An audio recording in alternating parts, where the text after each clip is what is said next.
प्रिय दोस्तों, आज हम बाइबल के माध्यम से उन 7 बुरी आदतों पर चर्चा करेंगे जो हमारे जीवन को नष्ट कर रही हैं। यह आदतें हमें भगवान से दूर ले जाती हैं और हमें सही मार्ग से भटकाती हैं। बाइबल हमें सिखाती है कि हम कैसे इन बुरी आदतों से बच सकते हैं और अपने जीवन को सही दिशा में ले जा सकते हैं। तो आइए बाइबल के प्रकाश में इन आदतों को समझें और उनसे मुक्ति पाने का मार्ग खोजें। पहला बुरी आदत है आलस्य। बाइबल में नीति वचन अध्याय 6 वचन 6 से 11 में कहा गया है, हे आलसी, चिट्टी के पास जा, उसके आचरण को देखकर बुद्धिमान हो। आलस्य एक ऐसी आदत है जो हमारे जीवन को धीरे धीरे नष्ट कर देती है। यह हमारे उत्पादकता और आत्मसम्मान को कम करता है। बाइबल हमें सिखाती है कि हम मेहनत और परिश्रम के माध्यम से ही सच्ची खुशी और सफलता प्राप्त कर सकते हैं। हमें अपने समय का सदुपयोग करना चाहिए और आलस्य से बचना चाहिए। दूसरी बुरी आदत है ईर्ष्या। गलातियों अध्याय 5 वचन 26 में लिखा है, हम व्यर्थ अभिमान न करें, न एक दूसरे को उकसाएं, न एक दूसरे से ईर्ष्या करें। ईर्ष्या एक ऐसी आदत है जो हमारे मन को अशांत करती है और हमें दूसरों से दूर करती है।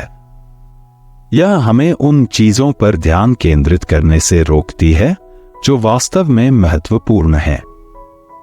हमें अपने दिल में प्रेम और करुणा को बढ़ावा देना चाहिए और ईर्ष्या को अपने जीवन से निकाल देना चाहिए। तीसरी बुरी आदत है गुस्सा। नीति वचन अध्याय 29 वचन 11 में लिखा है, मूर्ख अपने सारे क्रोध को प्रकट करता है, परंतु बुद्धिमान उसे रोक रखता है। गुस्सा एक विनाशकारी आदत है जो हमारे रिश्तों और मानसिक शांति को नष्ट कर देती है। बाइबल हमें सिखाती है कि हमें धैर्य और शांति से काम लेना चाहिए और अपने गुस्से को नियंत्रित करना चाहिए।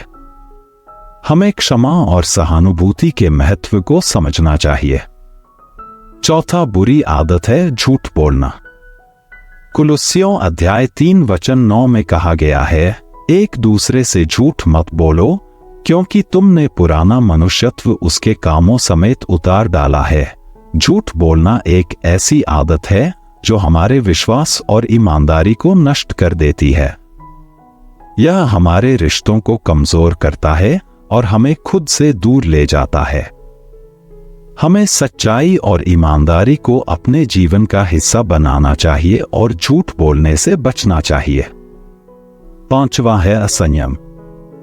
दूसरा पत्रस अध्याय 1 वचन 6 में लिखा है, और ज्ञान में संयम, और संयम में धीरज, और धीरज में भक्ति। असंयम एक ऐसी आदत है जो हमें अपने लक्ष्यों से भटका देती है और हमें गलत रास्ते पर ले जाती है। बाइबल हमें सिखाती है कि हमें अपने इच्छाओं और आदतों को नियंत्रित करना चाहिए और संयमित जीवन जीना चाहिए। संयम हमें अपने जीवन को बेहतर बनाने में मदद करता है। छठवां है आत्मकेंद्रितता।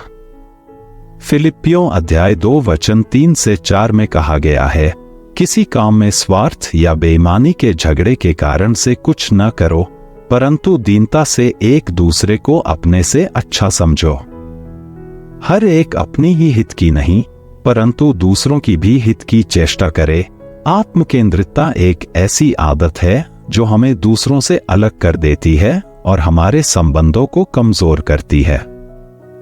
हमें अपने दिल में विनम्रता और दूसरों के प्रति प्रेम को बढ़ावा देना चाहिए। सातवां और आखिरी बुरी आदत है भगवान से दूर रहना। याकूब अध्याय 4:8 में लिखा है, परमेश्वर के निकट जाओ तो वह तुम्हारे निकट आएगा। भगवान से दूर रहना सबसे खतरनाक आदत है जो हमारे जीवन को नष्ट कर सकती है।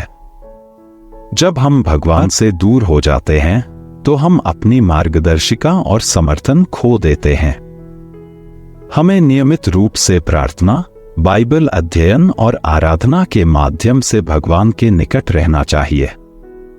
इससे हमें शक्ति और दिशा मिलती है। प्रिय मित्रों, बाइबल हमें इन 7 बुरी आदतों से बचने का मार्ग दिखाती है। हमें इन आदतों को पहचानकर और उनसे बचकर अपने जीवन को सही दिशा में ले जाना चाहिए। बाइबल के मार्गदर्शन में हम अपने जीवन को समृद्ध और सुखी बना सकते हैं। परमेश्वर हम सभी को इन बुरी आदतों से मुक्त करे और हमें सही मार्ग दिखाएं। धन्यवाद।